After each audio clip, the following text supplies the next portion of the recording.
अस्सलाम वालेकुम students, welcome to my YouTube channel. आज की इस वीडियो में हम यूनिट नंबर 4 स्टार्ट करने लगे हैं।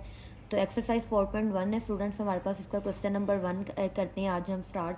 तो आइए स्टार्ट करते हैं क्वेश्चन नंबर 1 का सोल्यूशन। स्टूडेंट्स क्वेश्चन नंबर 1 यहाँ पे हमने लिख लिया है। क्वेश्चन नंबर 1 में देखिए हमारे पास क्या है, factorise by identify common factors. यहाँ पे हमने क्या करना है, फैक्टराइजेशन। फैक्टराइजेशन का मतलब क्या होता है, फैक्टर्स बनाना। कि फैक्टर का मतलब ब्रेक करना, किसी चीज़ को हमने ब्रेक करके लिख देना। तो यहाँ पे देखिए हमारे पास इसके क्वेश्चन नंबर हमने 1 लिख लिया है। इसका क्वेश्चन 1 है 6x+2। सोल्यूशन में इक्वल का साइन लगा के पहले क्वेश्चन रिपीट कर लेते हैं। 6x+12 is equal to. अब यहाँ पे देखिए स्टूडेंट्स, कॉमन का मतलब ये होता है कि हमने वो चीज़ कॉमन लेनी जो दोनों में सेम हो। यहाँ पे देखिए 6 है, x है और यहाँ पे 12 है। 6 देखिए इधर भी है और इधर भी है। 6 के है और 6 के टेबल में 12 भी आता है। इसका मतलब 6 यहाँ से क्या आ रहा है हमारे पास, कॉमन। लेकिन यहाँ पे x है, सेकंड वाले में x नहीं है, मतलब x दोनों में नहीं है, तो ये कॉमन नहीं हो सकता।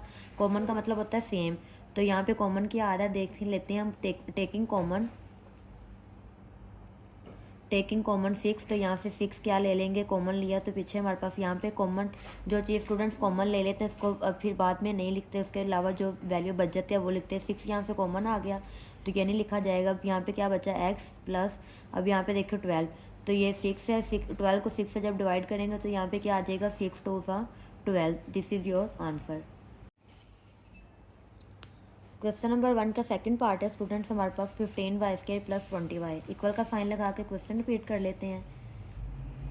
अब यहाँ पे देखिए हमारे पास इस इक्वेशन में हमारे पास क्या कॉमन आ रहा है, 15 और 20।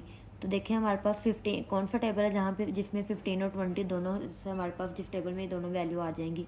15 5 के टेबल में देखिए 15 भी आता है और 20 भी आता है। इसका मतलब यहाँ से हमारे पास क्या कॉमन आएगा, टेकिंग कॉमन स्टूडेंट्स वो आप लोगों ने वो चीज़ लेनी है जिस टेबल में दोनों वैल्यूज़ आ रही हों। तो 5 के टेबल में 15 भी आता है, 20 भी। टेकिंग कॉमन यहाँ पे हमारे पास 5 आ गया और सेकंड चीज़ वहाँ पे y² का मतलब क्या है कि 2 टाइम y रिपीट हो रहा है। यहाँ पे भी एक सिंगल y, तो दोनों में y आ रहा है तो इसका मतलब y भी यहाँ से क्या हो जाएगा, कॉमन। तो यहाँ से अब क्या आया, कॉमन 5y कॉमन आ गया। तो पीछे यहाँ पे क्या बचेगा, 5 3 ज़ा क्या हमारे पास आ जाएगा, 5 3 ज़ा 15 और y हमारे पास y की पावर 2 थी, एक y कॉमन ले लिया तो पीछे हमारे पास एक y आ जाएगा। प्लस अब 5 4 ज़ा, अब ये हमारे पास क्या हो जाएगा, 5 4 ज़ा 20। y देखें हमारे पास एक ही था, वो हमने कॉमन ले लिया तो अब यहाँ पे y नहीं रहेगा। तो this is your answer. Question number 1 का थर्ड पार्ट है स्टूडेंट्स, हमारे पास -12x² -3x इक्वल का साइन लगा के क्वेश्चन रिपीट कर लेते हैं। अब सेम जैसे हमने पिछले फर्स्ट और सेकंड क्वेश्चन में किया है, इन दोनों में से देखें क्या कॉमन आ रहा है। तो यहाँ पे लिख लेते हैं टेकिंग कॉमन। देखें इन दोनों में से एक तो हमारे पास माइनस कॉमन आ रहा है, हमने वो ले लिया। अब ये 12 3, तो हमारे पास 3 के टेबल में देखिए 3 भी आ रहा है, 12 भी, तो मतलब यहाँ से 3 हमारे पास कॉमन आएगा। और यहाँ पे x कह रहा है, यहाँ पे x, तो x भी कॉमन आ जाएगा। तो इधर क्या आया, -3x इस इंटू माइनस कॉमन आ चुका है 12। 3 4 का क्या हो जाएगा, 12। x की पावर 2 थी, एक x कॉमन लिया, पीछे एक x बचा, तो माइनस माइनस अब क्या हो जाएगा, प्लस हो जाएगा। तो यहाँ से देखिए 3x कॉमन है, तो यहाँ पे जब हमारे पास पूरी वैल्यू कॉमन आ चुकी और तो फिर पीछे हमारे पास 1 बच जाता है। This is your answer. Number 1 का हमारे पास 4 पार्ट है, इक्वल का साइन लगा के क्वेश्चन रिपीट कर लेते हैं। 4a² b plus 8ab²।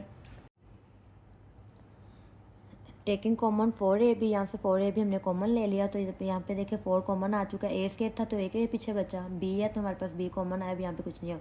Plus 4 2 ज़ा 8, अब a हमारे पास एक ही था वो कॉमन आ गया, b² है, एक b कॉमन आया तो पीछे क्या बच जाएगा, b एक सिंगल।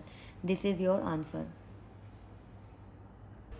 स्टूडेंट्स क्वेश्चन नंबर 1 का 5 पार्ट है, हमारे पास xy -3x² plus 2s equal का साइन लगा के सेम क्वेश्चन रिपीट करेंगे। अब देखें इसमें से हमारे पास क्या कॉमन आ रहा है, टेकिंग कॉमन। अब x इसमें है, इसमें भी कॉमन, अब हमने इन तीनों में देखना है तो तीनों में सेम होगा वो कॉमन आएगा। x फर्स्ट वाले में भी है, सेकंड में भी है, थर्ड में। एक तो हमारे पास x कॉमन आ गया। अब सेकंड देखिए फर्स्ट में y है, सेकंड और थर्ड में y नहीं है, तो इसका मतलब वो यहाँ से कुछ कॉमन नहीं आ रहा। यहाँ पे -3 आया तो फर्स्ट वाले में नहीं है। यहाँ से देखिए हमने x स्टूडेंट्स कॉमन ले लिया तो यहाँ पे क्या आ जाएगा, y -3 वैसे ही आ जाएगा। और x2 था हमारे पास, एक x कॉमन आ गया, पीछे हमारे पास एक x बचेगा प्लस 2, और x हमने यहाँ से कॉमन लिया तो x इसके साथ नहीं आएगा। This is your answer. Students question number 4 का 6 पार्ट है हमारे पास। यहाँ पे हमने क्वेश्चन लिख लिया 3ab² minus 9ab² plus 15ab। तो सोल्यूशन स्टार्ट करते हैं। फर्स्ट स्टेप हमने लिख लिया, इक्वल का साइन लगा के हमने क्वेश्चन रिपीट कर लिया। तो अब यहाँ पे लिखेंगे टेकिंग कॉमन। अब हमने इसमें से देखना है कि क्या चीज़ कॉमन आ रही है।